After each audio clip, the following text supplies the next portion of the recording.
अनु बेटा, आप लोग अचानक खबर भी नहीं किया। सब ठीक तो है? अचानक अनु को देखकर उसकी माँ रीना ने पूछा।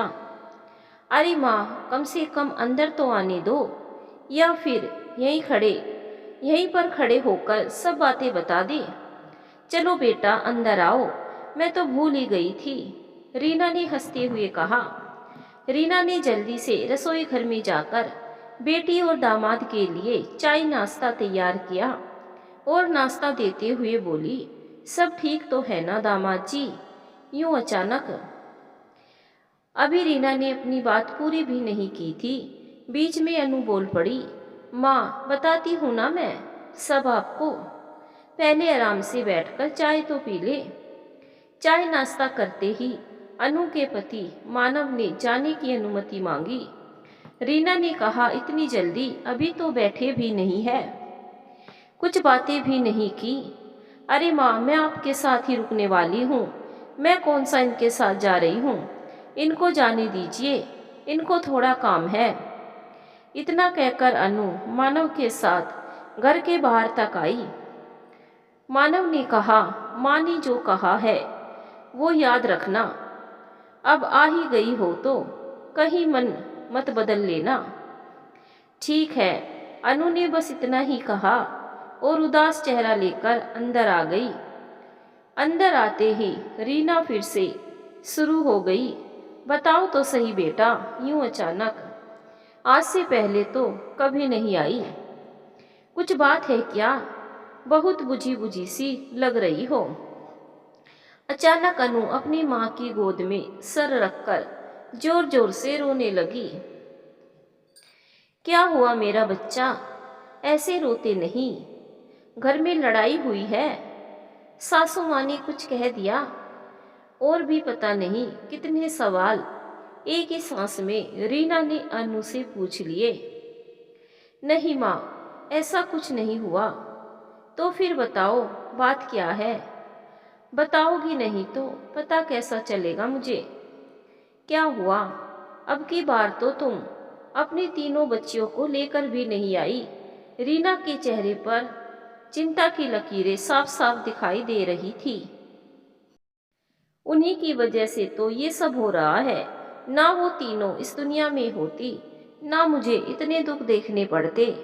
अनु ने अपने आंसू पोंछते हुए कहा। ऐसा क्यों बोलती है बेटी, मैंने भी तो तुम 5 बहनों को जन्म दिया है, मैंने तो ऐसा कभी नहीं कहा। माँ, तुम्हारा टाइम और था, अब टाइम बदल गया है, उस समय इतनी महंगाई नहीं थी। अनु ने जैसे सफाई दी हो। टाइम बदल गया है, ये बात तुम कह रही हो? टाइम बदलता नहीं, बदला जाता है। तुम माँ होकर अपनी बेटियों के लिए ऐसे बोल रही हो तो दूसरों को अपने आप ही बोझ लगेंगे। खैर छोड़ो, यह बताओ बात क्या है? रीना ने अनु का हाथ अपने हाथ में लेते हुए कहा। माँ, तुम्हें तो पता है मैंने 3 नहीं 4 बच्चियों को जन्म दिया है, चाहे एक इस दुनिया में ना हो। इसके बाद मुझे ससुराल में कितने ताने सुनने पड़ते हैं कि मैं उनका वंश नहीं चला सकती। माँ, फिर से प्रेग्नेंट हूँ, अगर अब की बार भी और फिर से अनु की रुलाई फूट पड़ी, फिर से तुम अपने शरीर की ओर क्यों नहीं देखती? कितनी कमजोर हो गई हो, अभी छोटी वाली बच्ची 2 साल की भी नहीं हुई। और फिर से रीना ने अनु को निहारते हुए कहा। माँ, मैं तो करना ही नहीं चाहती थी, लेकिन क्या करूँ, रोज रोज के तानों से तो अच्छा ही है ना, तो उनकी सुनकर खुद का ख्याल रखना भी छोड़ देगी।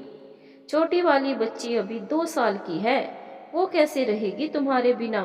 क्यों छोड़कर आ गई उसे? और अभी तुम रुकने की बात भी कर रही हो? रीना ने चिंता जताई। वैष्णवी के होने के बाद रोज मुझे इस दुख से गुजरना पड़ता है।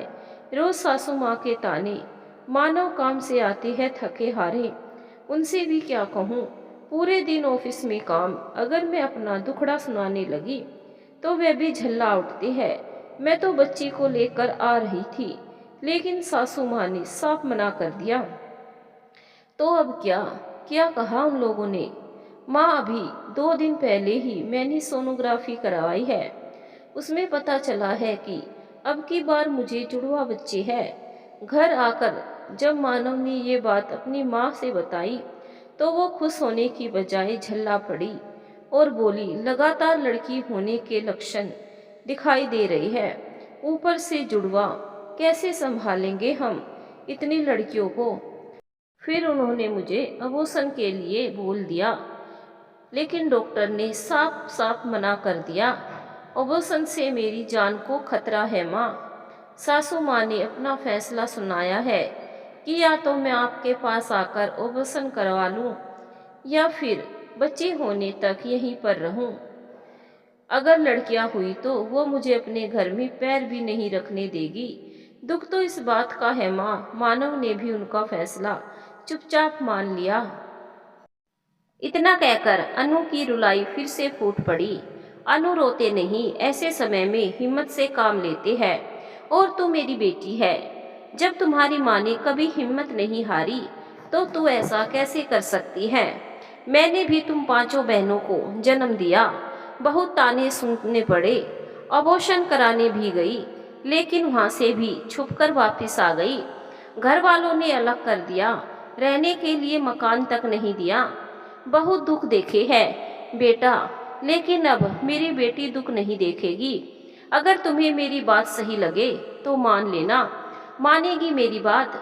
रीना ने अनु की आंखों में देखते हुए कहा। लेकिन माँ, हम क्या करेंगे? अनु ने मजबूरी जताते हुए कहा। जब हम कुछ ठान लेते हैं तो सब कुछ कर सकते हैं। तुम बस मेरी बात मानो, फिर देखो वो लोग दौड़े दौड़े तुम्हारे पास आएंगे। माँ, आप कुछ भी कर लो, अगर लड़का नहीं हुआ तो वो कभी मुझे स्वीकार नहीं करेंगे। अगर वो स्वीकार नहीं करेंगे तो क्या तुम्हारी जिंदगी खत्म हो जाएगी? तुम अपने बच्चों के लिए जीना नहीं चाहोगी? रीना ने अनु को समझाया। अपने बच्चों के लिए ही तो जी रही हूँ, वरना तो कब की। नहीं बेटा, ऐसे नहीं बोलते। रीना ने अनु को गले लगा लिया। काफी देर तक अपनी बेटी को समझाने के बाद रीना ने मानव को फोन किया, लेकिन मानव ने तो वही रटी रटाई बात तोते की तरह फटाफट बोल दी। घर में वही होगा जो माँ चाहेगी। 2 दिन बीते, 3 दिन बीते, लेकिन ना ही मानव का फोन आता, ना अनु की सासू माँ का। रीना से अपने बच्ची की हालत देखी नहीं जाती थी। रोज उसे समझाती, लेकिन अनु पर कोई असर नहीं होता। वह दिन ब दिन मुरझाई सी जाती। एक दिन पड़ोस वाली आंटी से पता चला कि उसकी बेटी की तबीयत बहुत ज़्यादा खराब है। अनु से रुका नहीं गया और वो अपनी बेटी से मिलने ससुराल पहुंच गई, लेकिन अनु की सासू माँ ने उससे मिलने भी नहीं दिया। मानव भी मिमियाता रह गया, लेकिन माँ की वही पुरानी आदत, तुम अपनी माँ की तरफ हो या अपनी पत्नी की। और मानव बेचारा चुप रह गया। अपनी बेटी की चिंता में अनु ने 2 दिन तक कुछ नहीं खाया और वह खुद बीमार पड़ गई। रीना ने मानव को फोन करके बताया कि अनु की तबीयत बहुत ज़्यादा खराब है, अगर वह आना चाहे तो आ सकता है। मानव ने अपनी माँ से बहाना बनाया कि वह बच्चों को घुमाने ले जा रहा है और वह अपनी तीनों बच्चियों को लेकर अनु से मिलाने के लिए ले आया। अनु अपनी बच्चियों को देखकर बहुत ही खुश हो गई और उनको गले लगाकर फूट फूट कर रोने लगी। वही बच्चों का भी यही हाल था। मानव भी अपनी आंखें नम होने से रोक नहीं पाया। अब क्यों रो रहे हो मानव? उस दिन कहाँ थे जब मम्मी ने फैसला सुनाया था? आपने उस दिन साथ दिया होता तो आज मेरे बच्चों की ये हालत ना होती। अनु ने मानव की ओर देखते हुए कहा। मुझे माफ कर दो अनु, लेकिन मैं क्या करूं? पापा के जाने के बाद माँ ने मुझे बहुत दुख उठाकर संभाला है। अगर उनकी बात काटता हूँ तो भी दुख होता है, तुम्हारी तरफ देखता हूँ तो भी दुख होता है। अब मैं करूँ क्या? तुम ही बताओ। मैं तो अपने परिवार के बीच में ही फंस सा गया हूँ। इतना कहकर मानव वहीं सोफे पर पसर गया। बेटा, आप भी अपनी जगह सही हो, लेकिन माँ के साथ साथ अब अनु भी तुम्हारी जिम्मेदारी है और बच्चे भी। माँ की बात काटने को नहीं बोलती मैं, लेकिन उनको समझा तो सकते हो मैं जानती हूँ आप भी बच्चों के बिना खुश तो नहीं रहते होंगे। आपको क्या लगता है मैं उनको समझाता नहीं? रोज बच्चों का उदास चेहरा देखकर मैं उनसे कहता हूँ, लेकिन उनको तो सिर्फ घर के चिराग की पड़ी है। कौन समझाए उनको? मानव ने अपना माथा पकड़ लिया। मेरी बात मानो तो कुछ दिनों के लिए आप अपनी माँ से दूर चले जाओ और उनसे बात भी मत करो। अब उन्हें समझाने का यही एक रास्ता है। रीना की बात सुनकर मानव सोचते हुए अनु और बच्चों की तरफ देखने लगा। वो अपनी माँ से कुछ दिनों के लिए मिलना और बातें करना बंद कर दे तो शायद उन्हें समझ आए कि वो कितना गलत कर रही है। मानव भी अपनी माँ भारती को समझाकर थक चुका था। उसे भी यह तरीका ठीक लगा, लेकिन मन ही मन कहीं ना कहीं वो भी डर रहा था। उसे अपनी माँ की चिंता थी, लेकिन अपने बच्चों के लिए उसने यह कदम उठाना भी मंजूर कर लिया। दूसरे दिन मानव सुबह सुबह काम के लिए ऑफिस से निकला, लेकिन शाम को घर नहीं लौटा तो उसकी माँ भारती को चिंता होने लगी। रात के 9 बजने को आए, लेकिन अभी भी मानव घर पर नहीं पहुंचा। बच्चियां बार बार अपने पापा के बारे में पूछ रही थी कि दादी, माँ, पापा कब आएंगे। भारती कभी उन पर चिल्लाती, कभी प्यार से समझाती। अचानक भारती को याद आया कि कहीं मानव अनु के यहाँ तो नहीं गया। लेकिन आज से पहले ऐसा कभी नहीं हुआ कि वह बिना बताए कहीं भी गया हो। उसका फोन भी बंद आ रहा है। भारती ने खुद को रोकने की बहुत कोशिश की, लेकिन फिर उन्होंने अनु को फोन लगा ही दिया। अपने फोन पर सासू माँ का कॉल देखकर अनु के चेहरे पर हल्की सी मुस्कान आ गई। अनु ने कॉल रिसीव किया। आगे से भारती की आवाज आई, हेलो अनु। नमस्ते माँ जी। अनु, मैंने ये पूछने के लिए फोन किया है कि मानव तुम्हारे पास है क्या? वह अभी तक ऑफिस से घर नहीं आया, ना ही उसका फोन लग रहा है। अगर वो तुम्हारे पास है तो मुझे सच सच बता देना, मुझे उसकी बहुत चिंता हो रही है। भारती एक ही सांस में यह सब कह गई। नहीं माँ जी, वो भला यहाँ क्यों आएंगे आपसे पूछे बिना? कभी कुछ करते भी है? आप रुके, मैं उनके ऑफिस में कॉल करके पूछ लेती हूँ। शायद अपने दोस्तों के साथ हो। नहीं नहीं, कोई ज़रूरत नहीं है, मैं खुद कर लूँगी। लेकिन अगर तुम्हारे पास मानव की कोई भी खबर हो या उसका कॉल आए तो ज़रूर बता देना। इतना कहते ही भारती ने फ़ोन रख दिया। भारती ने मानव के ऑफिस में कॉल किया, लेकिन वहाँ से तो मानव अपने टाइम पर ही निकल गया था। अब भारती सोच में पड़ गई। ना तो ऑफिस से कुछ पता चला, ना मानव अनु के पास है, तो आखिर मानव कहाँ गया? अब वो मदद मांगे भी तो किससे? अगर वो खुद कहीं जाती है तो घर पर बच्चियां अकेली रह जाएगी। भारती को कुछ समझ नहीं आ रहा था कि वह क्या करे और क्या ना करे। भारती ने मानव के सभी दोस्तों को कॉल किया, लेकिन उनको कुछ अता पता नहीं था। जैसे तैसे दादी पोतियों ने मिलकर रात काटी। आज भारती को कहीं ना कहीं ये भी लग रहा था कि अनु उनके साथ होती तो शायद ये सब ना होता। आज भारती खुद को बहुत अकेला महसूस कर रही थी। उनसे बच्चियों की हालत देखी नहीं जा रही थी। माँ को तो उन्होंने पहले ही मायके भेज दिया। अब मानव भी पता नहीं क्या हुआ होगा मेरे बेटे के साथ। भगवान करे सब ठीक हो। भारती ने अनु को घर वापस बुलाने का फैसला किया, क्योंकि अब बच्चियों को संभालना बहुत मुश्किल हो रहा था और वह खुद भी बच्चों की हालत देख नहीं पा रही थी। अनु के आते ही दोनों पुलिस स्टेशन गए और मानव के गायब होने की रिपोर्ट लिखवाई। घर आकर भारती निढाल होकर सोफे पर गिर पड़ी। अनु से उनकी हालत देखी नहीं जा रही थी, लेकिन करती भी तो क्या? उन्हें समझाने के लिए यह सब करना जरूरी था शायद। पूरा दिन बीत गया, मानव की कोई खबर नहीं थी। भारती के गले से खाने का निवाला भी नहीं उतर रहा था। वो बस रोई जा रही थी। बार बार पुलिस स्टेशन फोन करके पूछती कि उनके बेटे का कुछ पता चला, लेकिन वहाँ से यही खबर आती कि अभी तक कोई खबर नहीं है।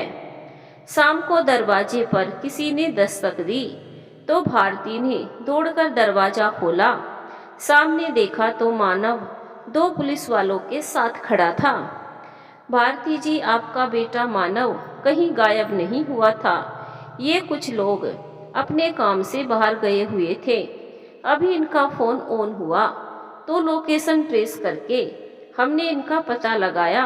इंस्पेक्टर ने मानव की ओर मुड़कर कहा, आइंदा कहीं जाओ तो अपने घर वालों को जरूर इन्फॉर्म कर देना। इतने लापरवाह दिखते तो नहीं हो। आपकी वजह से आपके घर वालों को भी परेशानी हुई है और हमें भी। आइंदा इस बात का ध्यान रहे। सॉरी इंस्पेक्टर साहब, मेरी वजह से आपको जो तकलीफ हुई उसके लिए मैं माफ़ी चाहता हूँ। इतना कहकर मानव अंदर चला गया। भारती ने भी उनका धन्यवाद किया और वो भी मानव के पीछे पीछे अंदर आ गई। समझते क्या हो आप? मैं कोई बच्चा नहीं हूँ जो मेरे पीछे पीछे पुलिस को भेज दिया। फोन की बैटरी डेड हो गई थी। थोड़ा इंतजार भी तो कर सकते थे आप लोग। आपकी इस हरकत की वजह से मुझे कितना शर्मिंदा होना पड़ा है मेरे दोस्तों के सामने। मानव ने गुस्से में अपनी माँ को अंदर आते ही कहा, जिंदगी में पहली बार अपने बेटे को अपने साथ इस तरह बातें करते हुए देख भारती हक्की बक्की रह गई। आज से पहले मानव ने कभी आंख उठाकर भी बात नहीं की थी और आज भारती से ये सहन नहीं हुआ और गुस्से में आकर उसने मानव के गाल पर एक चांटा जड़ दिया। मैं तो अपने आप को माँ ही समझती हूँ, लेकिन तुम आजकल पता नहीं खुद को क्या समझने लगे हो। माँ हूँ, तुम्हारी चिंता होती है। आज से पहले कहीं गए हो तो बता कर ही गए हो, लेकिन बड़े हो गए हो ना, तो अपनी माँ की तकलीफ क्यों दिखाई देगी? तुम क्या जानो एक माँ का दर्द।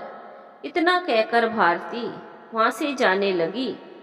मैं तो नहीं जानता एक माँ का दर्द, लेकिन आप तो अच्छे से जानती होगी ना, क्योंकि आप एक माँ है। फिर क्यों आपने इन बच्चियों को अपनी माँ से अलग रखा है? क्यों नहीं समझती आप? इन्हें भी अपनी माँ की ज़रूरत है और इनकी माँ को इन बच्चों की। मानव ने अपनी माँ के और करीब आती हुई कहा, मैं आपका दिल नहीं दुखाना चाहता था माँ, बस आपको समझाना चाहता हूँ कि आप मेरी ज़िंदगी है, लेकिन अब अनु और बच्चे भी उसमें शामिल है। मैं उनके बिना कैसे रहूँगा? ऊपर से इन बच्चियों को अपनी माँ से अलग कर दिया। मैं रोज रोज इनको घुटते हुए नहीं देख सकता। मुझे यह सब करना पड़ा। मुझे माफ़ कर दो माँ। इतना कहकर मानव वही घुटनों के बल अपनी माँ के पैरों में गिर पड़ा। भारती की आंखों से आंसू बहने लगे। अनु ने जब देखा तो उनकी तरफ जाने लगी, लेकिन भारती ने अनु से मुंह मोड़ लिया। अनु को लगा जैसे कुछ बदला ही नहीं और आंखों में आंसू भरकर उसने प्यार से अपने बच्चों की ओर देखा और वह घर से बाहर जाने लगी। माँ, अनु को रोक लो। माँ, मैं और बच्चे अनु के बिना नहीं रह सकते। माँ, रोको ना अनु को, वो जा रही है। मानव का रो रो कर बुरा हाल था, लेकिन भारती जी को देखकर ऐसा लग रहा था कि उन्हें कोई फर्क नहीं पड़ रहा था। देखते देखते अनु घर से बाहर चली गई। दूसरे दिन सुबह जब मानव ऑफिस के लिए तैयार होकर नीचे आया तो उसने देखा कि माँ और बच्चों ने नए नए कपड़े डाल रखे हैं। गुब्बारे और फूलों से घर की सजावट भी अच्छी कर रखी थी। मानव को समझ नहीं आया, आज तो किसी का जन्मदिन भी नहीं है, फिर ये सब साज सजावट क्यों? मानव इन सब चीज़ों को नज़रअंदाज कर जब बाहर जाने लगा तो पीछे से मानव को भारती जी ने आवाज़ दी, मानव जरा रुको बेटा, ये तो बताते जाओ घर की सजावट कैसी लगी। जब आपने किया तो अच्छी होगी ना माँ, आप कुछ गलत थोड़ी ना करते हो कभी। इतना कहकर मानव तेज कदमों से बाहर निकल गया। भारती के चेहरे पर हल्की सी मुस्कुराहट छा गई। उधर रीना के घर पर दरवाजे की घंटी बजी। बेटा जरा देखना कौन है। रीना ने रसोई घर से अनु को आवाज लगाई। देखती हूँ। अनु ने जैसे ही दरवाजा खोला तो देखा भारती जी और अनु की तीनों बेटियां सामने खड़ी थी। अनु को अपनी आंखों पर विश्वास नहीं हुआ। चारों ने ही सुंदर सुंदर ड्रेस डाली हुई थी, जैसे कि घर में कोई फंक्शन हो।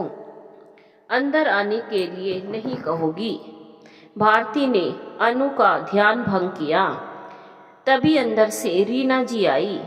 कौन है बेटा?